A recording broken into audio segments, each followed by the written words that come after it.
காவல்துறை யார் கட்டுப்பாட்டுல இருக்கு, உளவுத்துறை யார் கட்டுப்பாட்டுல இருக்குது. அப்ப Facebookல ஜாதி வெறி பிடித்தவள் ஒரு போஸ்ட் நான் போட்டேனாக்கா 150 கமெண்ட் கீழே வருதுங்க.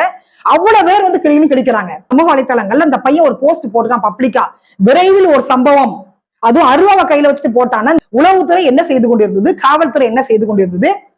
2 வீலர் ரேஸ் போனா பிடிக்கிறீங்க, ஹெல்மெட் போடலன்னா பிடிக்கிறீங்க, லைசன்ஸ் இல்லைன்னா பிடிக்கிறீங்க, குடிச்சிட்டு வண்டி ஓட்டினா பிடிக்கிறீங்க. நாங்க அரசாங்க சரக்கை வாங்கி குடிச்சிட்டு வண்டி ஓட்டினா எங்களை பிடிக்கிறீங்க நீங்க. அப்ப இதெல்லாம் வந்து நீங்க உற்று நோக்கும் பொழுது இந்த சமூக வலைத்தளங்கள்ல வந்து அந்த பதிவை வந்து ஏன் வந்து உளவுத்துறை கவனிக்கல, ஏன் காவல்துறை கவனிக்கல, தமிழக அரசு ஏன் கவனிக்கல.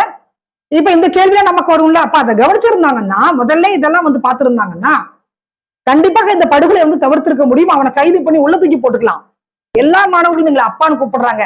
அந்த அப்பாக்கு ஏன் அந்த பொறுப்பு இல்லாம போயிடுச்சு, கடமை இல்லாம போயிடுச்சு.